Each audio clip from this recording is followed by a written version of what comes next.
महापरमहंसाय स्वादित चरण कमल चिन्ह मकरंदाय भक्तजन मानस निवासाय श्री रामचंद्राय नमः।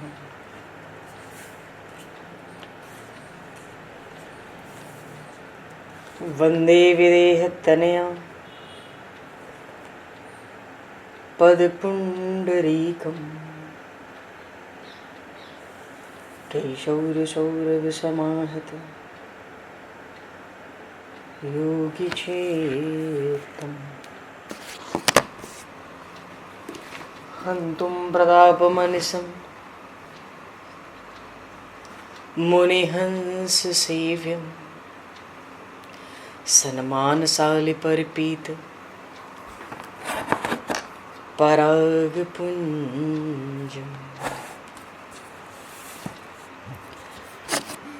यत्र यत्र रघुनाथकीर्तनं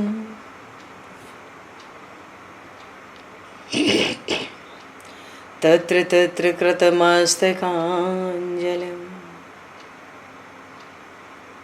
बाष्पवारि परिपूर्णलोचनं मारुतं नमत राक्षसान्तकं कुन्द इंदुसमदेह उमारमण करुणायन जाहि दीन परनेह करहु कृपा मर्दन मयन।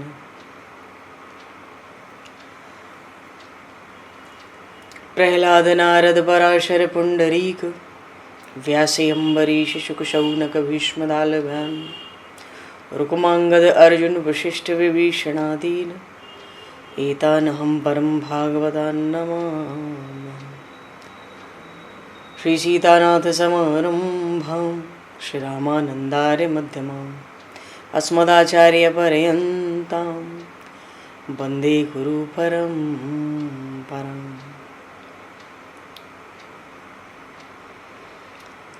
वर्णानामर्थसंज्ञानां रसानां छन्दसामपि मङ्गलानां च कर्तारो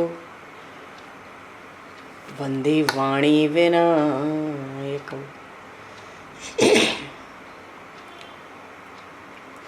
नान्यास्पृहा रघुपते हृदये स्मदीये सत्यं वदामि च भवान् किलान्तरात्मा भक्तिं प्रयक्ष रघुपुङ्गवनर्भारां मे कामादिदोषरहितं कुरु मानसं च।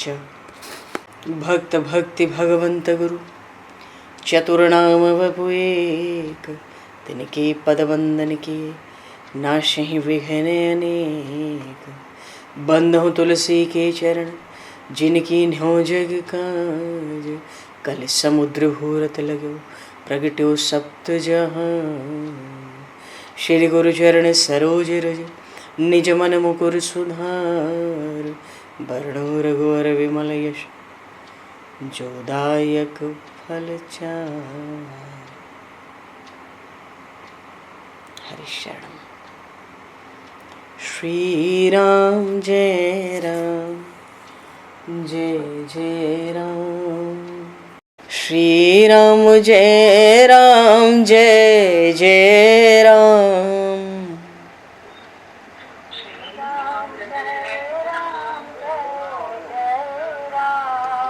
श्री राम जय राम जय जय राम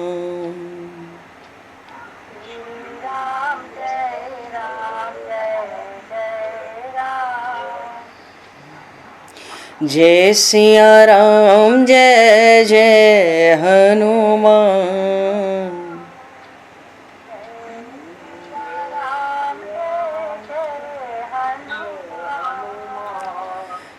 श्री गुरु रामानंद भगवान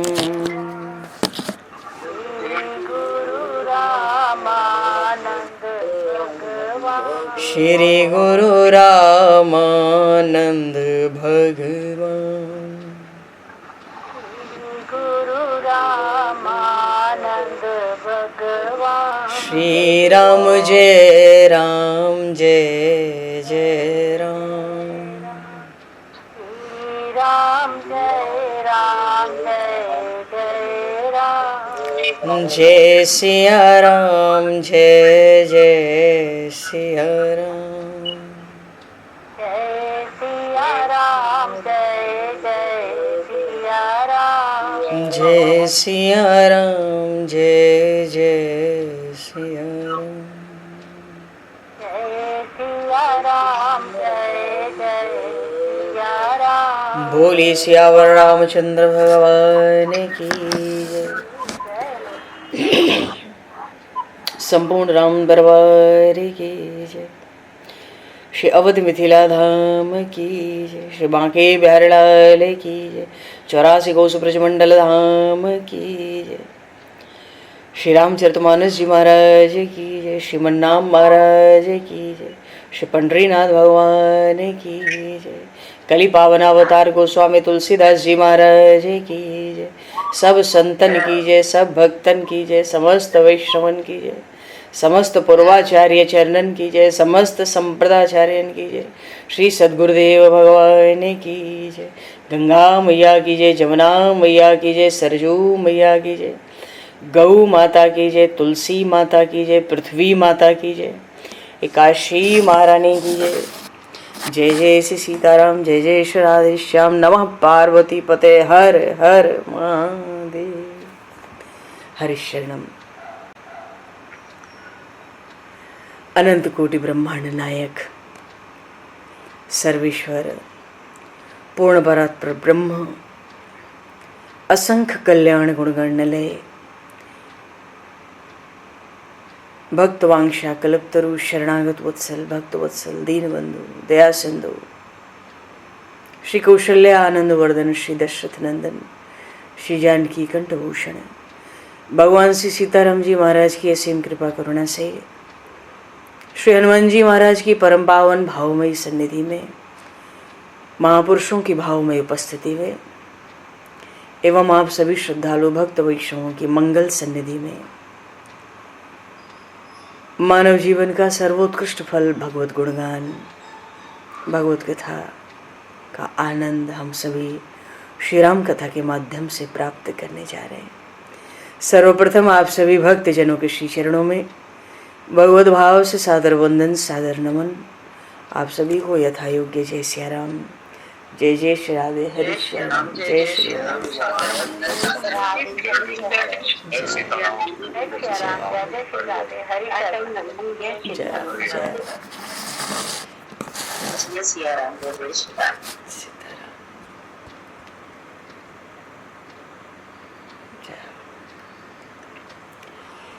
श्री रामचंद्र चरणों मनसा स्मरामि। श्री रामचंद्र चरणों वचसा गृणामि। श्री रामचंद्र चरणों सरसा नमामि। श्री रामचंद्र चरणों शरणं प्रपद्ये। माता रामो मत्पता रामचंद्रः, स्वामी रामो मत्सखा रामचंद्रः, सर्वस्वं मे रामचंद्रो दयालुर, नान्यम जाने नैव जाने न जाने। मंगलम कौशलेन्द्रस्य महनीय गुणालये चक्रवर्ती तनुजाय सार्वभौमाय मंगलम। रामं रामानुजं सीतां भरतं भरतानुजं सुग्रीवं वायुसूनं च प्रणमामि पुनः पुनः। नमोस्तु रामाय सलक्ष्मणाय दिव्यै च तस्मै जनकात्मजाय।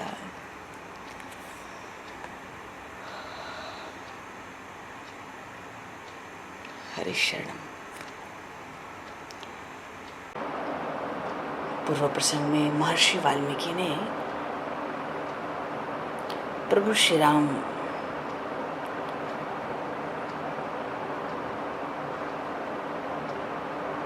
लक्ष्मण और श्री जानकी के रहने योग्य स्थान बताए। प्रथम तो तत्व की दृष्टि से, फिर आध्यात्म की दृष्टि से। और जब चित्रकूट को निर्दिष्ट करेंगे तो वो लीला क्रम के विस्तार की दृष्टि से। महर्षि वाल्मीकि कहते हैं कि हे राम,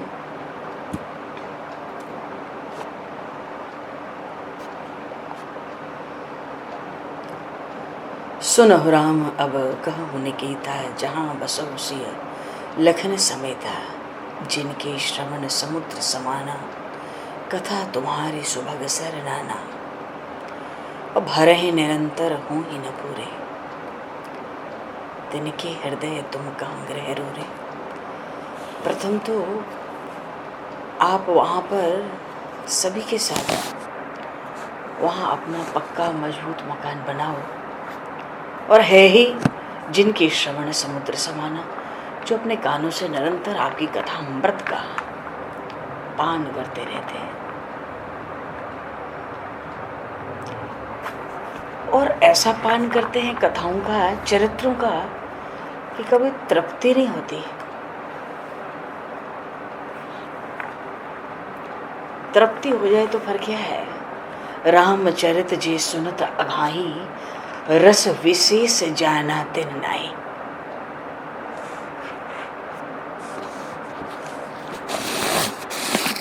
भगवान की लीलाओं को बहुत सुन लिया।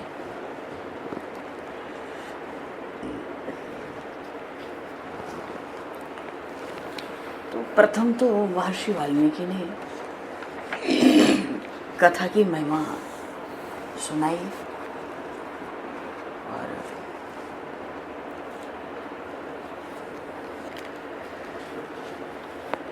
भगवान की कथा वस्तुतः परम मंगलमयी होती है, अमृत स्वरूप होती है, और एक बार जिसको चस्का लग जाता है, एक बार चस्का लगना तो एक ही बार होता है, एक बार कथा सुनने का चस्का लग जाए तो फिर कोई लालसा रह नहीं जाती।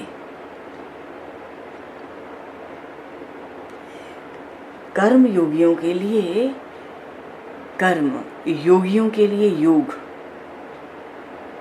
ये अपने अपने क्षेत्रों में ही भटक रहे हैं, पर भक्तों के लिए तो कथा ही सार है, दुस्तर माया से पार जाने के लिए। वैसे भी भक्ति की प्राप्ति सत्संग से होती है। जिसको भक्ति प्राप्त होती है वो भगवान की उपासना करता है, प्रभु की सन्निधि का अनुभव करता है। जब अंतःकरण उसका चित्त शुद्ध हो जाता है, तब संतों के उपदेशों के द्वारा आचरण करके परम पद को प्राप्त हो जाता है भक्त।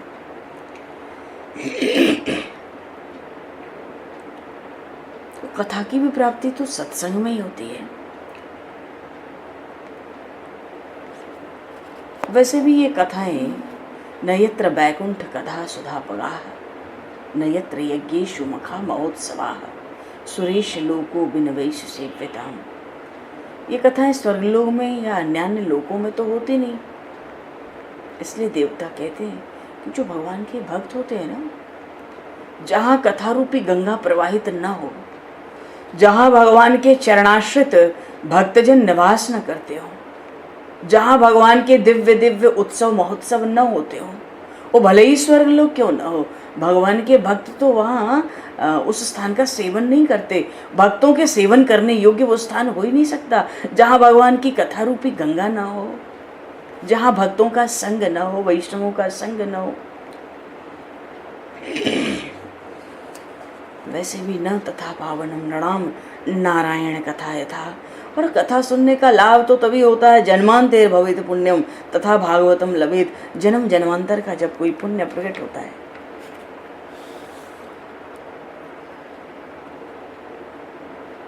दरिया साहब कहते थे, संत दरिया साहब, अमृत दरिया कथा अनंत जाको पीपी अमर भय संत। अमरत्व क्या है? हम जीते जी अमर हो जाए। महापुरुषों ने बताया, देह को हम मैं न माने तो हम अमर हैं।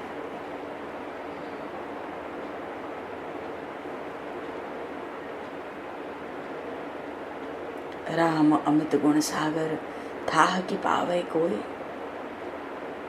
फिर भी संतन के मुख यश कछ सुने। गरुड़ जी को कहते हैं काकभूषुंडी जी, तुम ही सुनाओ सोए। भगवान की तो कथा की महिमा ही बड़ी विलक्षण है। सुखदेव जी कहते हैं भागवत में, विधाय शुक्र शास्त्र कथा न पीता, चंडालवत खगवत वक्रतुरी न नीतम। वही चंडाल है, वही गधे के समान है, वो जीते जी मुर्दे के समान है, मृतक तुल्य। वो साक्षात पाप की मूर्ति है, वो पृथ्वी पर भार है। देवता भी उसकी निंदा करते हैं, जो भारतवर्ष में मनुष्य जन्म पाकर भगवान की कथाओं का श्रवण नहीं करता। तेषु नित्यम महाभागा महाभागेषु मत कथा। प्राणों में आया नित्यम कृष्ण कथा यस्य प्राणादपि गरीयसी न तस्य दुर्लभम किंचित यह लोके परत्यचा। जिनको भगवान की कथा प्राणों से अधिक प्यारी लगती है, सूत जी कहते हैं उनके लिए लोक परलोक में कहीं कोई कमी है ही नहीं, हो सकती नहीं है। जितने भी तीर्थ हैं, ऋषि मुनियों के आश्रम हैं, वहां जा जाकर जीव उतना पवित्र नहीं होता जितना भगवान की कथा में जीव पवित्र हो जाता है। इसीलिए तो भगवान शिव ने कहा, जिन हरि कथा सुनी नहीं काना, श्रवण रंध्र अहि भवन समाना। अच्छा, पुराण में एक जगह सूत जी कहते हैं कि श्री पदम विष्णु चरितम सर्वोपद्रवनाशनम सर्व दुखापशमनम दुष्ट ग्रह निवारणम।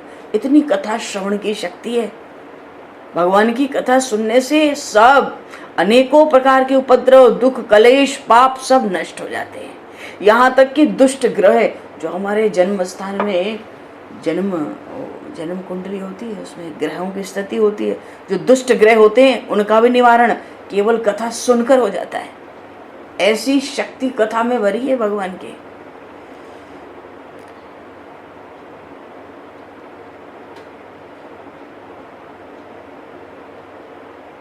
भगवान की कथा के आनंद के लिए बड़े बड़े सम्राट पद को छोड़कर जंगल में जाकर भिक्षा मांगकर पशु पक्षी की तरह जीवन निर्वाह करते हैं।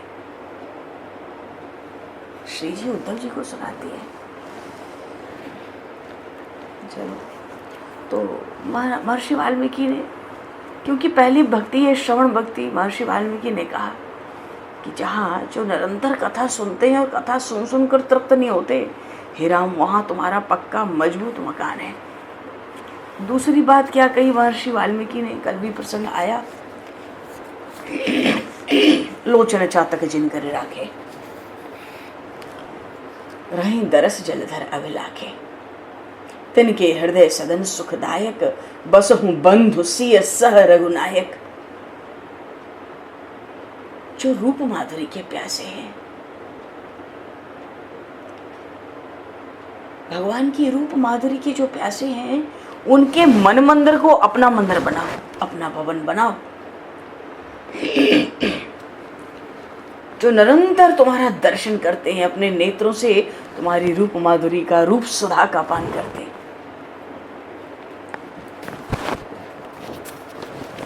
और आगे महर्षि वाल्मीकि बताते हैं, भगवान की रूप माधुरी बड़ी विलक्षण है।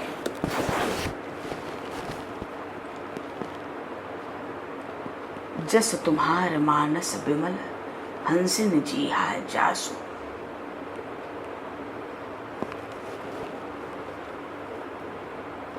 हंस मानसरोवर में विहार करता है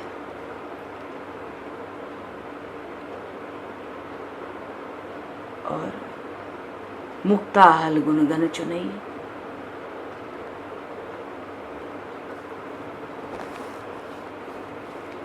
मुक्ताहल कहते हैं मोती को। राम बसो ही तासु, जो तुम्हारे गुणों का अपनी वाणी से निरंतर गान करते हैं, जो तुम्हारे गुणों का जस, तुम्हारा यश, तुम्हारे चरित्र, तुम्हारी कीर्ति, तुम्हारी कथाएं। हंस ने जीहा जास, जिन्होंने अपनी जिह्वा को ही हंस के समान बना लिया। हंस तो सार ग्रहण करता है, असार को त्याग देता है। जो अपनी वाणी से तुम्हारा गुणगान करते हैं, तुम्हारे गुणों का ही एक एक करके स्मरण करते हैं। राम बसहु ही तासु, हे राम उसके हृदय में बसो। संकादिक भगवान के लिए प्रसंग आता है, आशा बसन व्यसन यह नहीं, रघुपति चरित हो ही तह सुनहि। शेष जी बिना कथा के रह नहीं सकते, अखंड कथा। नीलगिरी पर्वत पर काकभूषुंडी जी अखंड कथा में लगे। किसी से परमात्मा की लीला चरित्र पूरे थोड़ी हुए। राम न सकई नाम गुण गाए। तो जो तुम्हारे ही मानस में रमण करते हैं, तुम्हारे ही चरित्रों में, हे राम, मानो जो राम चरित्रों में ही रमण करते हैं और अपनी वाणी से तुम्हारे गुणों का गान करते हैं, ऐसों के हृदय में वास करो।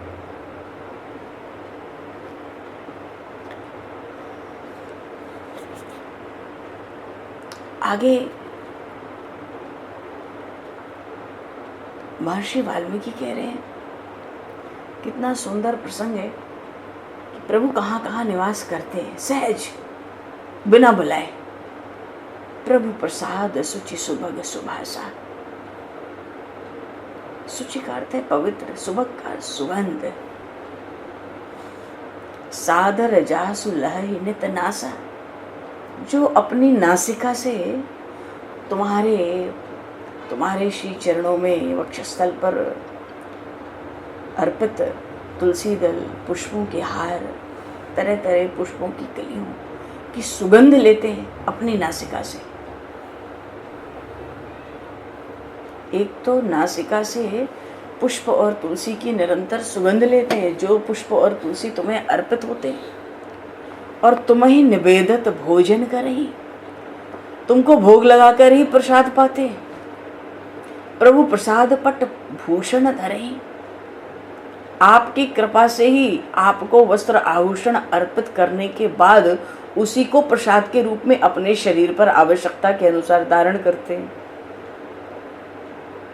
तो एक तो नासिका से जो सुगंध लेते हैं आपके पुष्प तुलसी की, दूसरे जो मुख से ग्रहण करते हैं भोजन, वो आपको निवेदित करके, आपका भोग लगा के, और जो वस्त्र धारण करते हैं आभूषण, वो भी आपको अर्पित करके। शीस नवहि गुरु गुरु, शीस नवहि सुर गुरु द्विज देखे। देवता हो, ब्राह्मण हो, गुरु हो, उनको देखते ही, दर्शन करते ही अपना मस्तक झुकाते हैं, मानो प्रणाम करते हैं और बड़े प्रेम के साथ उनसे तरह तरह की विनय कर लेते हैं। बड़े कुशल हैं देवताओं को, ब्राह्मणों को, गुरुजनों को मनाने में, संतों को मनाने में। अपनी मीठी मीठी वाणी से उनको प्रसन्न कर लेते हैं और हाथ से करनित करहि राम पद पूजा। अपने हाथों से निरंतर तुम्हारा ही पूजन अर्चन करते हैं, क्योंकि बात यह है कि दिल में तो उनके राम भरोस हृदय नहीं दूजा। उनके दिल में तुम्हारा ही भरोसा रहता है। मानो एक एक इंद्रिय महर्षि अम्बरीश की तरह, राजा अम्बरीश की तरह सेवनम भक्ति रुच्यते। एक एक इंद्रिय से भगवान का यजन, क्योंकि दिल में राम भरोस हृदय नहीं दूजा। चरणों से चलते भी हैं तो राम चरण तीर्थ चली जाई। कभी मिथिला पहुंच गए, कभी अवध पहुंच गए, कभी चित्रकूट पहुंच गए, कभी रामेश्वर पहुंच गए। हे राम, राम बसहु तिनके मन माही। जो एक एक इंद्रिय से तुम्हारा यजन करता है, उनके हृदय में बसो। तुम बसते हो और बसो।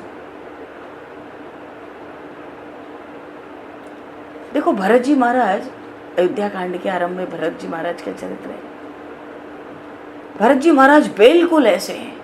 नासिका से पवित्र सुगंधित पुष्प और तुलसी की गंध, भोजन निवेदित करके भोग लगा के प्रसाद ग्रहण करना, वस्त्र आभूषण प्रभु को निवेदित करके धारण करना, गौ ब्राह्मण देवता गुरुजनों में बड़ा आदर सम्मान, बड़े प्रेम से विनय, और निरंतर अपने हाथों से प्रभु के चरणों का पूजन सेवन, हृदय में प्रभु का विश्वास, और चल दिए रामचरण तीर्थ चले जाएं। भरत जी तो प्रत्यक्ष प्रकट होकर चित्रकूट की यात्रा कर लिए सबको लेकर।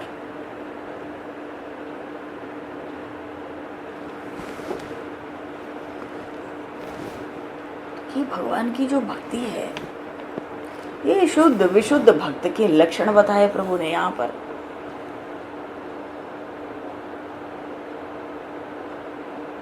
जो भगवान की भक्ति को प्राप्त करे वो भाग्यवान। भक्ति का अर्थ है भक्ति का सुख। तो जो भक्त होते हैं वो किसी की आशा तो नहीं करते, बिल्कुल निरपेक्ष होके सब कुछ प्रभु को प्रेम से अर्पित कर देते हैं। भगवान कहते हैं उनको मेरी भक्ति सिद्ध होती है। सत्यलोक में रहने वाले जो लोग हैं उनको भी ये सुख प्राप्त नहीं होता जो सुख भक्ति में है। कितने अकिंचन होते हैं, मैं और मेरा तो भक्तों में होना नहीं चाहिए, होता नहीं। और 10 इंद्रियां 11वां मन मानो सबका तो गला मरोड़ कर सबका दमन कर देते हैं भक्तजन। तब तो आत्म सुख का साम्राज्य पद उनको मिलता है।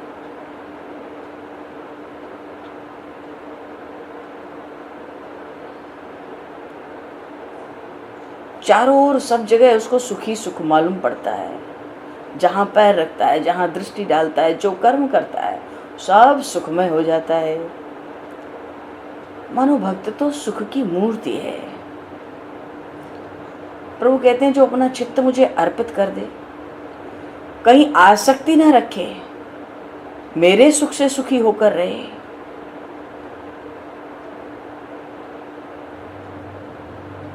मेरे भक्तों को मेरे सिवाय और कुछ अच्छा लगता ही नहीं। न तथा में प्रियतम आत्मयो न शंकर न च संकर्षणो न श्रीनिवात्म जो यथा भगवान।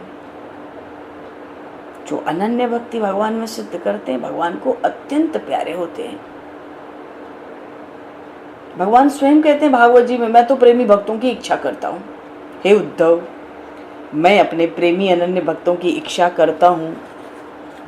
त्रिभुवन में भक्त जैसा मुझे कोई प्रिय नहीं, न तो ब्रह्मा, न तो संकर्षण, न तो शंकर, न तो महालक्ष्मी, कोई नहीं। और तुम तो जानते हो हे उद्धव, बड़ी सुंदर बात प्रभु ने भागवत में की कि मैं तो बड़े प्रेम से ग्वाला बना, मैंने गाय चराई, मैं सारथी बना, मैं पूर्ण काम हूं, निष्काम हूं, फिर भी भक्त के लिए सर्वदा ही मैं सकाम रहता हूं। प्रेमी भक्त का जो परम भाव है उसको देखकर भगवान कहते हैं मैं दौड़ पड़ता हूं। ये बात गजेंद्र और द्रौपदी को अच्छी तरह मालूम है।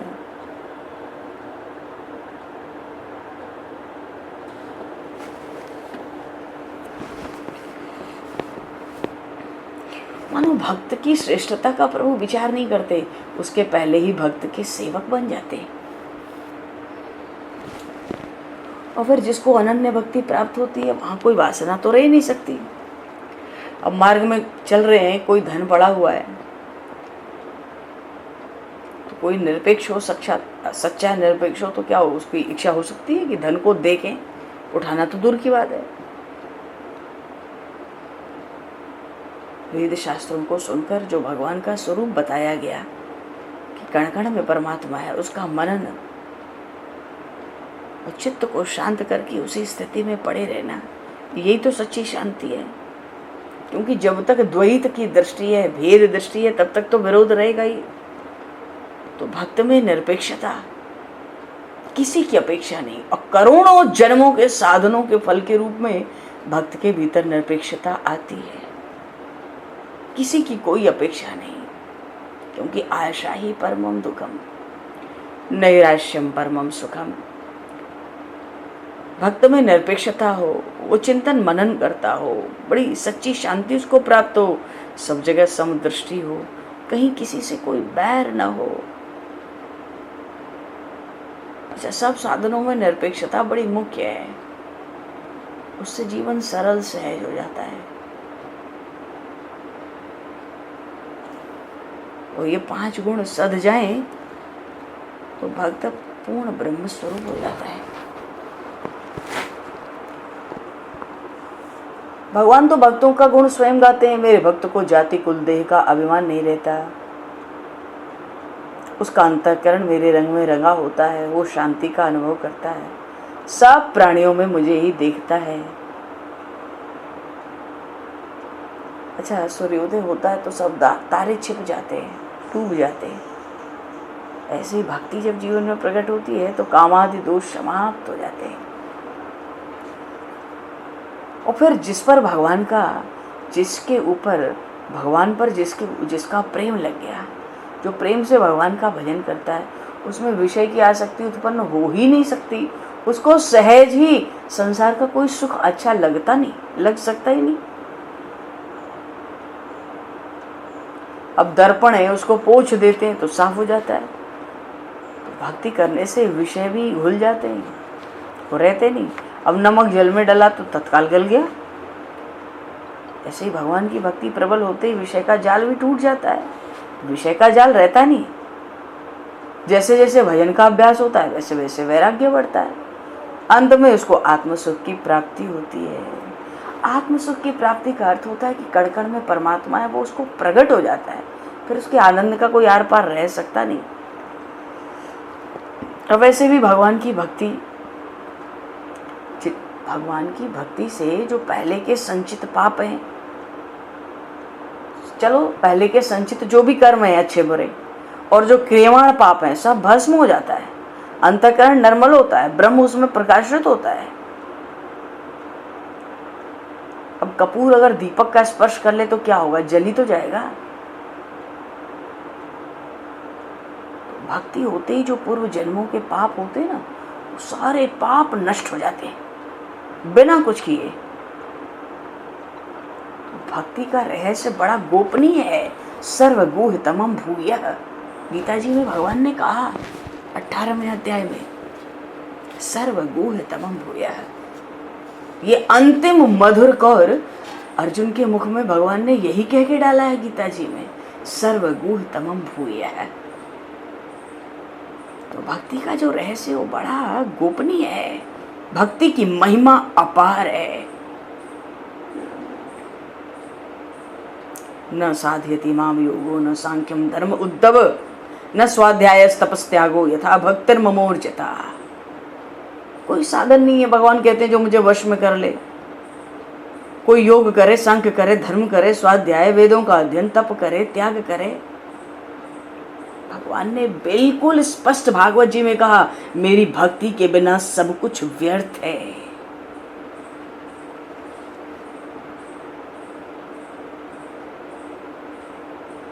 किसी के मस्तक मुख पर नाक न हो तो कैसा लगेगा उसका स्वरूप, कितना भी सुंदर हो।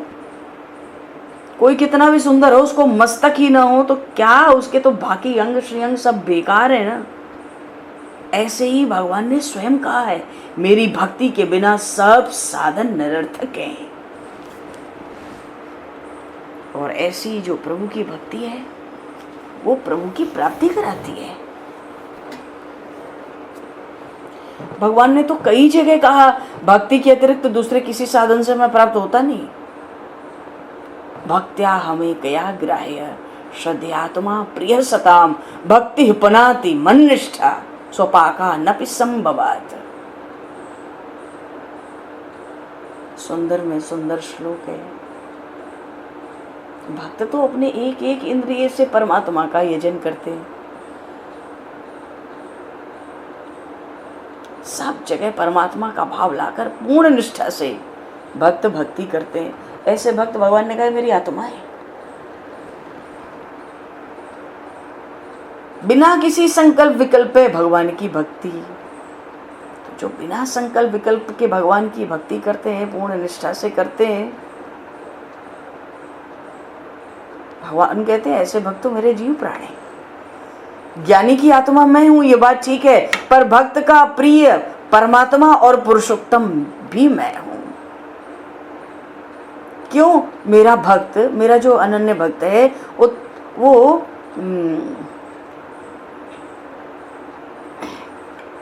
तीनों लोकों में भगवान की ख्याति कराता है। भगवान का यश, भगवान की कीर्ति का गान, भगवान की कथाओं का गान भक्त तीनों लोक में। क्यों? देवता लोग कथा में नहीं आते, पार्षद नहीं आते, सब आते। जो आ सकते हैं वो सब आते हैं, लेकिन जहाँ शुद्ध वैष्णवी कथा हो वहीं आते हैं। और कहीं लोभ से पहुंच जाए कथा के बीच में और कोई प्रसंग आ जाए तो कथावाचक को श्राप देके चले जाते हैं। भगवत कथा में केवल भक्ति, ज्ञान, वैराग्य, प्रेम की बात, ऐसा शास्त्रों में लिखा है। भगवान कहते हैं मेरे भक्त तीनों लोक में मेरी ख्याति बढ़ाते हैं। मेरे महत्व को भक्तों ने तो बढ़ाया है, इसलिए मैं भी अपने भक्तों के पास रात दिन रहता हूं, उनके वश में होकर सब व्यवहार करता हूं। देखो मैं अजन्मा हूं, अकर्मा होते हुए भी मैं कर्म करता हूं भक्तों के लिए। भक्तों की वाणी कोई माने तो केवल नाम स्मरण करे, जितना बड़ा पापी हो मैं उसका उद्धार कर देता हूं। नारद जी की वाणी को महर्षि वाल्मीकि ने माना। महर्षि वाल्मीकि ने प्रभु श्री राम से कहा, मेरे गुरु नारद जी हैं, नारद जी की वाणी को मैंने माना, मैंने नाम का स्मरण किया, मैं तो बैकुंठ में भी वंदनीय बन गया। मानो भक्तों की तो सत्ता भगवान पर चलती है। ये भक्ति का रहस्य है। भगवान स्वयं कहते हैं, भक्ति के बिना मैं किसी का होता नहीं। मत चित्ता मदगत प्राणा, गीता जी में आया ना, मत चित्ता मदगत प्राणा बोधयन्तः परस्परम कथयन्तश्च माम नित्यं तुष्यन्ति च रमन्ति च। भक्ति के बिना मैं किसी का होता नहीं। भक्त तो देह में रह के विदेह हो जाता है चलते चलते। और भक्त की छोड़ो, उसकी जात पात कुल की छोड़ो, शुद्ध भाव से भगवान कहते हैं जो मुझे भजे और चंडाल भजे तो वो चंडाल भी बड़ा पूजनीय हो जाता है। 12 गुण ब्राह्मण में हो पर भगवान के प्रति भक्ति न हो, और चांडाल में भक्ति हो, कोई गुण न हो, सब दोष हो, भगवान कहते हैं वो चांडाल बड़ा पूजनीय वंदनीय होता है। क्यों? भगवान ने ऋक्षियों को, बंदरों को, ग्वालों के बालकों को क्या पूज्य नहीं बना दिया? आज भी 3 लोक में इनका यश गाया जाता है।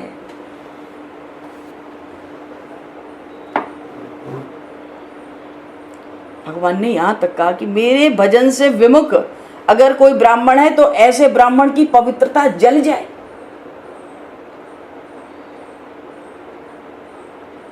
उससे बढ़िया तो दासी पुत्र विदुर हैं, भगवान को बड़े प्रिय हैं। क्योंकि भगवान की प्राप्ति के लिए जाति आवश्यक नहीं है, केवल भाव आवश्यक है। प्रभु भाव गाहक अति कृपाल स्नेह सुन सुख पाई हैं। वो तो सुखी होते हैं सुन सुन के। और जहां भक्ति सिद्ध हुई वहां तो धर्म रहेगा ना, सत्य रहेगा, दया रहेगी, विद्या तप सहज रहते हैं।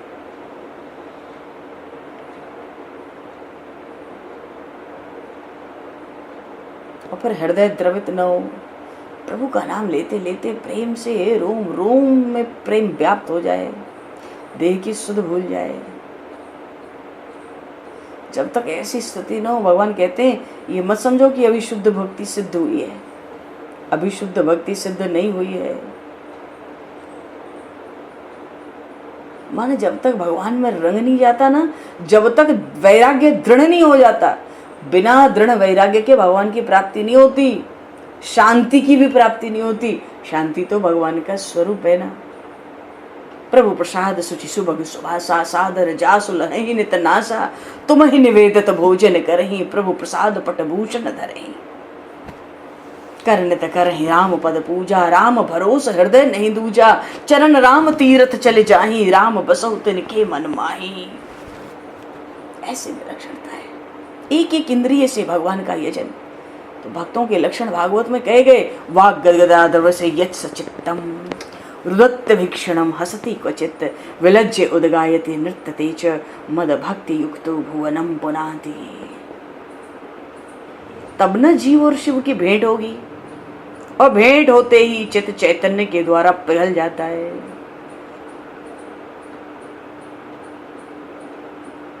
अच्छा, भक्तों का धन होता है निर्लज्ज नाम स्मरण।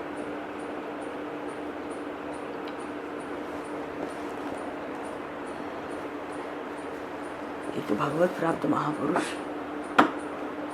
कहते हैं कि तुम तो भाव से भगवान की कथा करो, इस कथा के बीच में ही तुमको वो प्राप्त हो जाएगा। भाव से परमात्मा की कथा कहो, उसका गुण गाओ।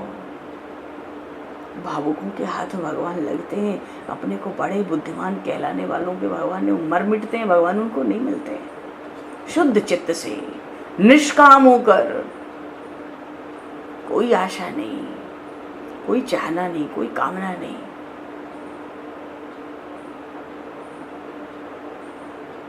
केवल भाव।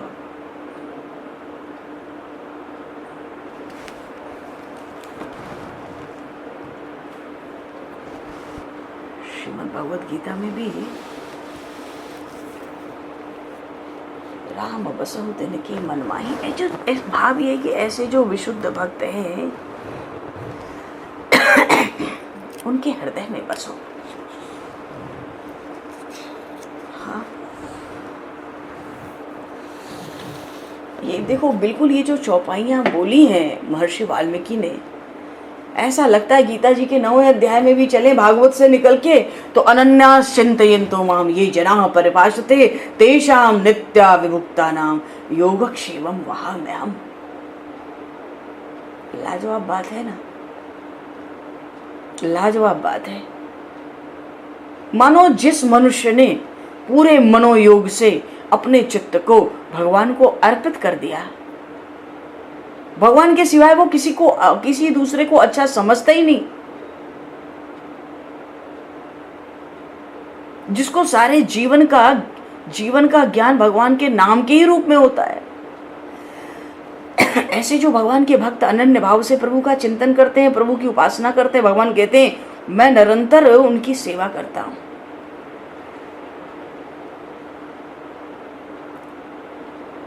जो निरंतर गजने प्रभु का स्मरण किया, प्रभु आए, बैकुंठ छोड़कर आए।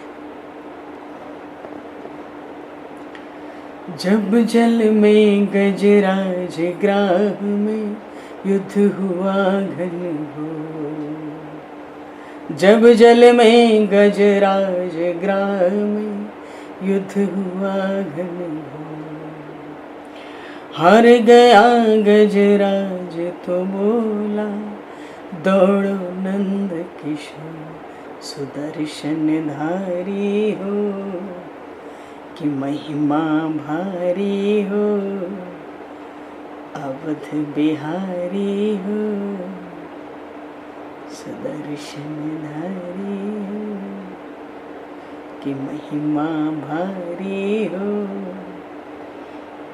अवध बिहारी हो।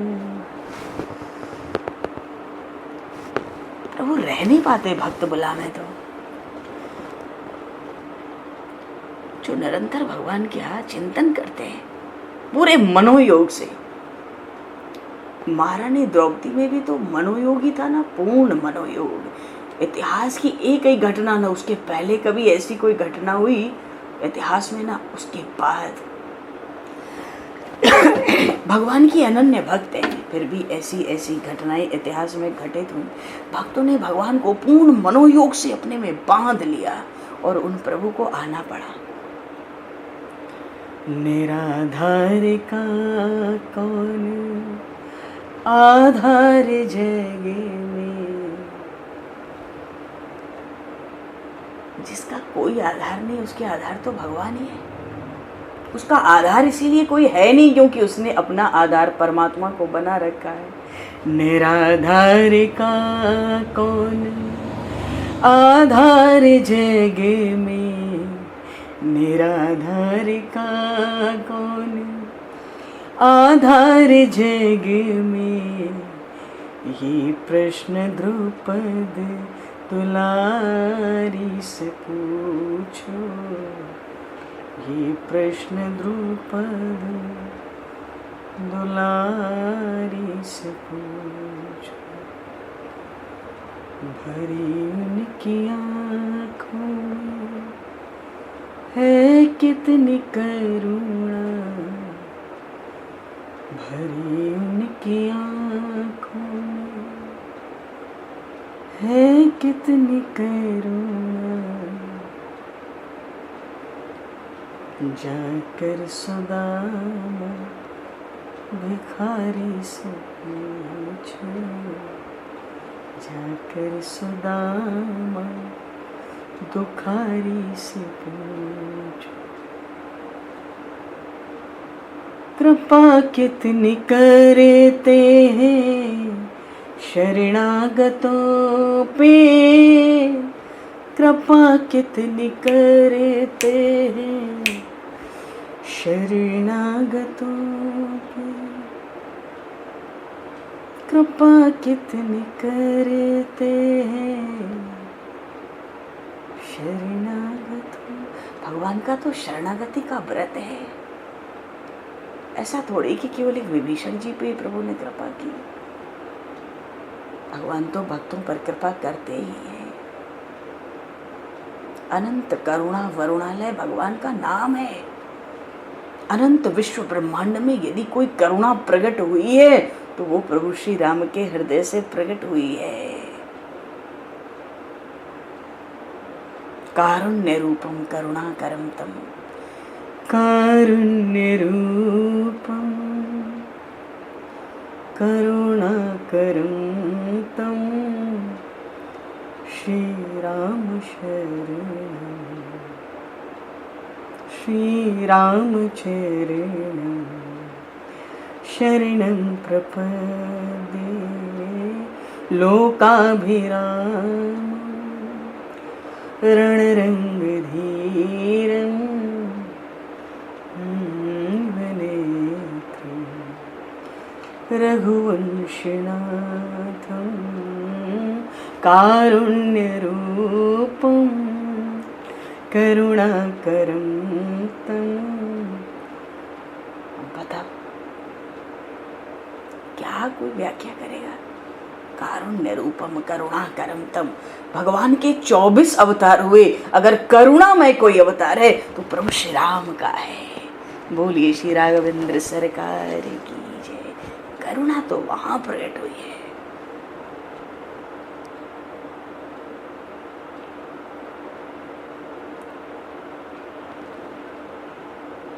सीताराम राम राम सीताराम राम राम सीताराम राम राम सीताराम राम राम सीताराम राम राम सीताराम राम राम सीताराम राम राम सीताराम राम राम सीताराम राम राम सीताराम राम राम सीताराम राम राम सीताराम राम राम।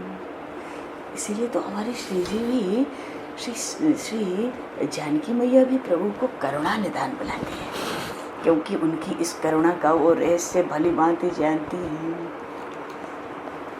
अच्छा भगवान प्रसंग है। महर्षि वाल्मीकि कहते हैं राम बसहु तिनके मन माही, जिनके हृदय में राम भरोस हृदय नहीं दूजा।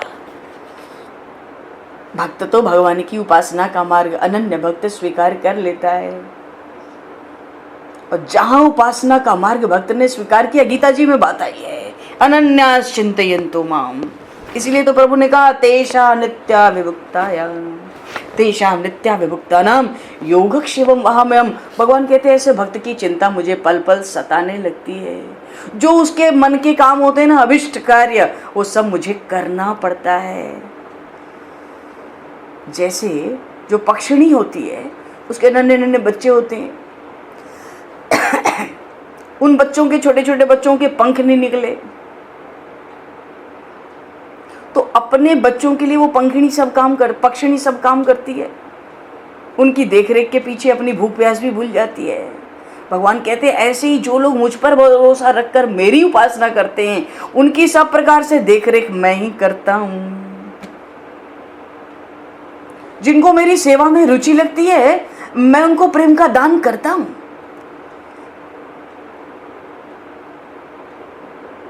और भक्त मन में जिन जिन बातों की कामना करते हैं, मैं उनको बार बार वो सब चीज देने लगता हूं। अरे इतना ही नहीं, मैं जो कुछ भी देता हूं उसकी रक्षा भी मुझे करनी पड़ती है। योगक्षेमम वहाम्यहम्।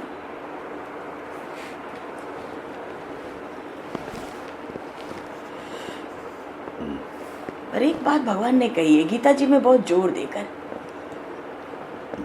देखो प्रसंग है भक्ति की महिमा का। भगवान गीता जी में कहते मेरा भजन मेरे स्वरूप को समझकर ही करना चाहिए।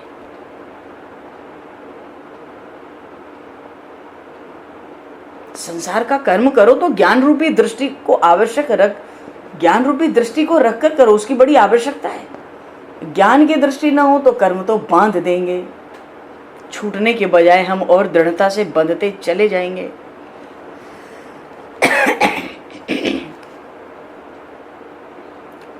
क्या करता है, नासिका से तो पवित्र सुगंधित तुलसी पुष्प चढ़ी हुई भगवान के चरणों में उसकी गंध लेता है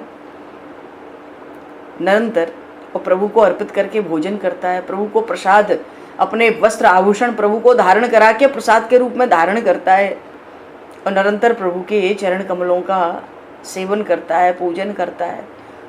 प्रभु के चरण, प्रभु के तीर्थ धाम की ही यात्रा करता है।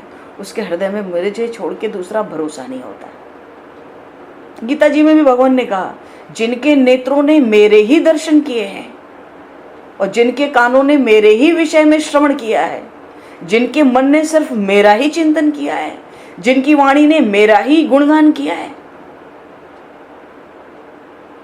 जो अपने सब अंगों से सब जगह मुझे ही नमन करते हैं, जो दान पुण्य भी करते हैं तो मेरी प्रसन्नता के लिए करते हैं, मेरे ही स्वाध्याय का अध्ययन करते हैं, जिनका जीवन ही मुझे अर्पित हो चुका है, उनको एकमात्र मेरा ही लोभ होता है, जो मुझे पाने की अभिलाषा से ही सकाम होते हैं, जो मेरे प्रेम में ही व्याकुल होते हैं।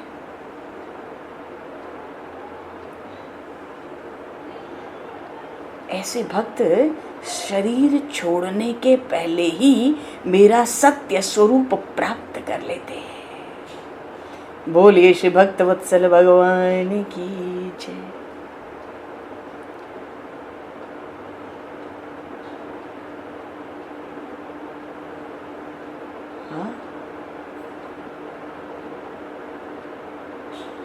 जो भक्त अपने संपूर्ण क्रियाकलाप स्वयं ही भगवान को समर्पित करते हैं,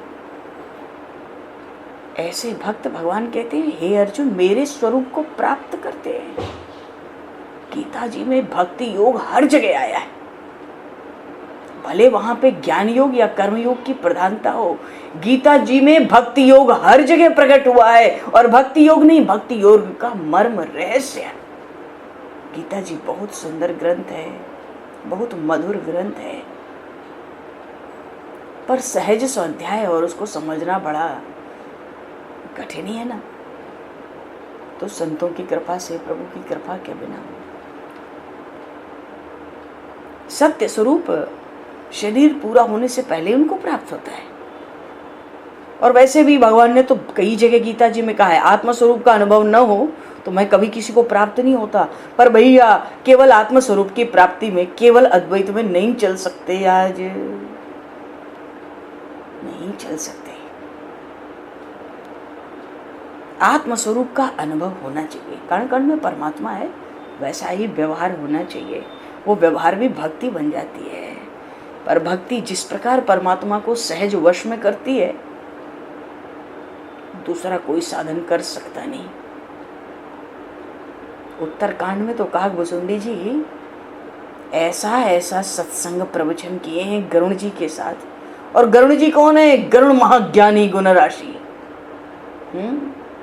गरुण जी उड़ते हैं तो चार वेद, सामवेद की ऋचाएं प्रकट होती हैं। ऐसे महान ज्ञानी काकभुसुंडी जी ने कथा सुनाई, ऐसा ऐसा प्रवचन किया है, अच्छे अच्छे धरातल पर आ जाते हैं। भक्ति की महिमा का बड़ा भारी रहस्य है। कोई कोई ज्ञानियों को बड़ा ज्ञान हुआ,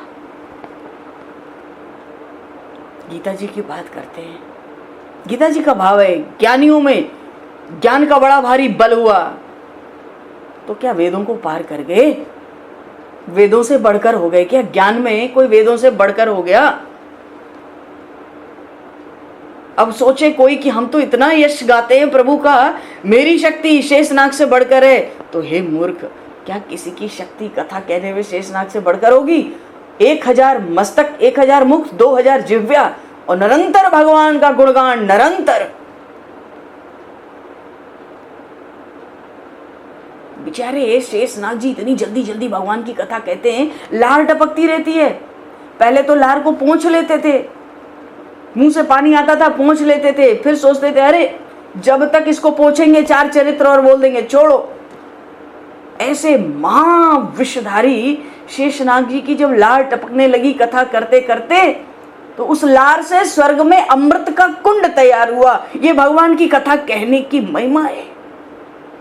कोई पार पा सकता है क्या भगवान की भक्ति का, भगवान के नाम गुणगान का, भगवान की कथा श्रवण का? इसलिए महर्षि वाल्मीकि ने पहले ही बताया, भगवान आप कहाँ वास करते हो? जिनके श्रवण समुद्र समाना, कथा तुम्हारी सुभग सरनाना, हर ही निरंतर हूँ ही न पूरे।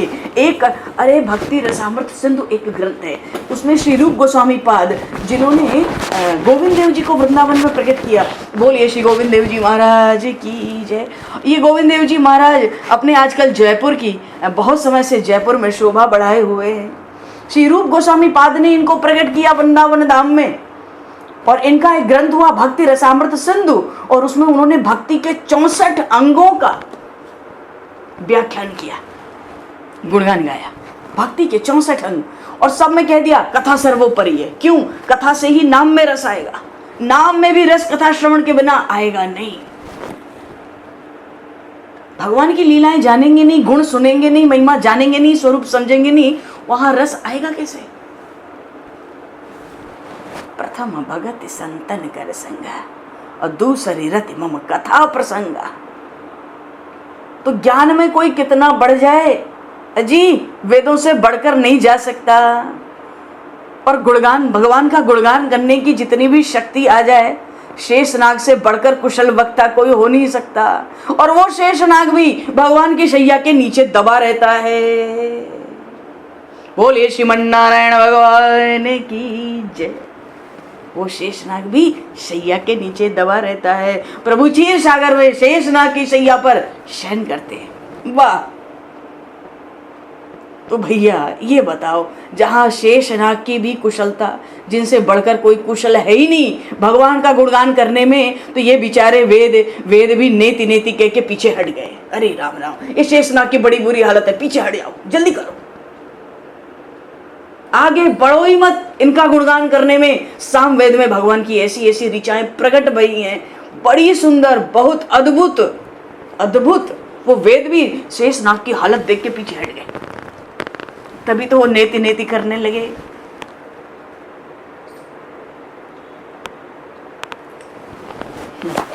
पीछे हट जाते हैं।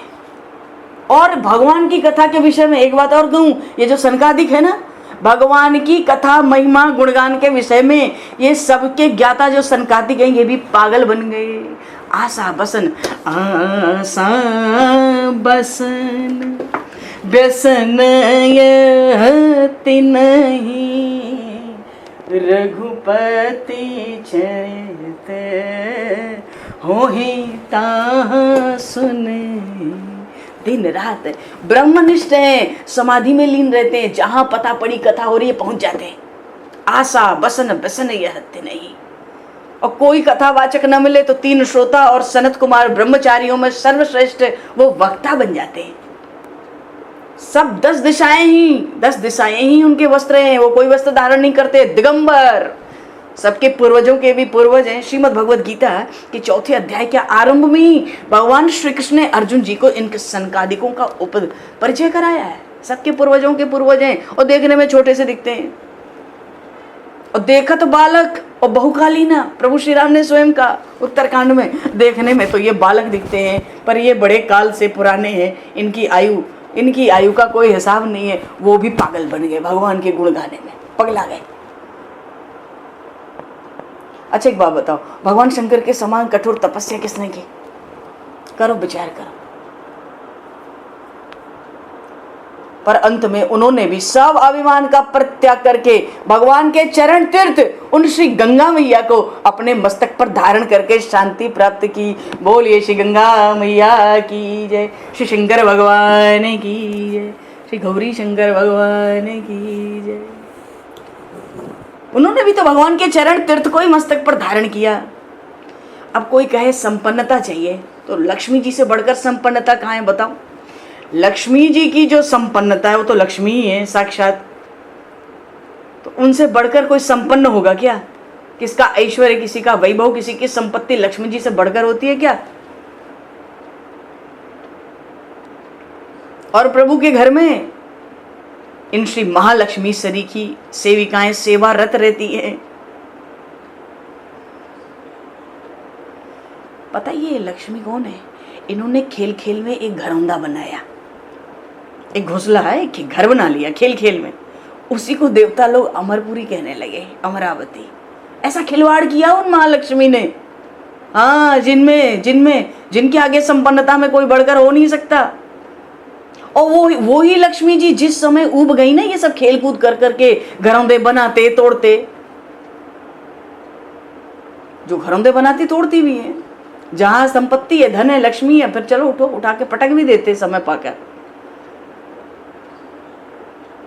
तो ऐसे ऐसे खेल कूद तो वो लक्ष्मी जी करती रही, अपनी संपन्नता दिखाती रही, लोगों को आश्चर्य में डालती रही और सबको अपने पीछे आकर्षित कर लिया उन लक्ष्मी ने। अच्छा, लक्ष्मी जी घरौंदा बनावे और उसको तहस नहस कर दें तो महेंद्र आदि देवता भी कंगाल हो जाते हैं। अरे उन लक्ष्मी जी की जो सेविकाएं हैं ना, जिस वृक्ष पर भी अगर दृष्टि डाल दे तो वृक्ष कल्प वृक्ष कहलाता है। ऐसे ही थोड़ी स्वर्ग में कल्प वृक्ष हुआ, लक्ष्मी जी की सेविका की दृष्टि पड़ गई थी उस वृक्ष पे, वो कल्प वृक्ष बन गया। बात यह है, जिन महालक्ष्मी के घर के दासियों की ऐसी सामर्थ्य है, खेल कूद में ऐसे घरौंदे बनाती हैं और नष्ट कर देती हैं, उनकी सेविकाओं की, उनकी दासियों की अलौकिक सामर्थ्य है जी। तो उन सब की जो मुख्य नायिका है, उन श्री महालक्ष्मी का भी नारायण के सामने कोई विशेष महत्व नहीं है। अरे वो ही श्री लक्ष्मी पूरे मनोयोग से, भगवान ने स्वयं कहा गीता जी में, मेरी सेवा करती हैं। अभिमान छोड़कर, सारा अभिमान छोड़कर उन्होंने नारायण के पांव पखारने का सौभाग्य प्राप्त कर लिया।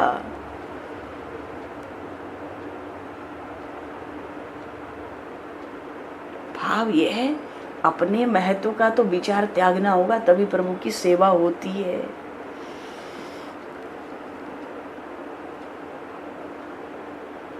चैतन्य महाप्रभु कहते हैं, सब बोलिए श्री भक्त वत्सल भगवान की जय, सियावर रामचंद्र भगवान की जय।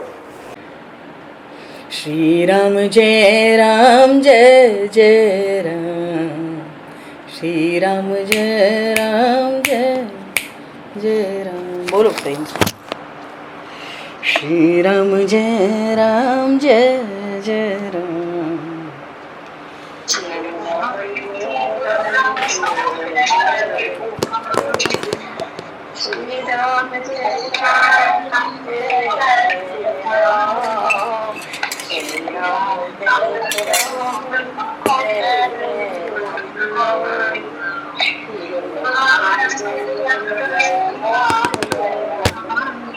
श्री राम जय राम जय जय राम।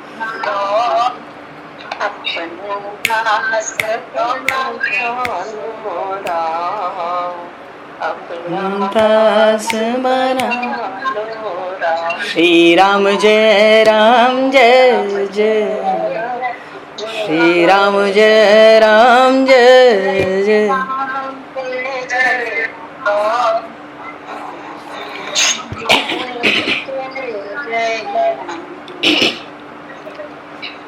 श्री राम जय राम जय जय राम, श्री राम जय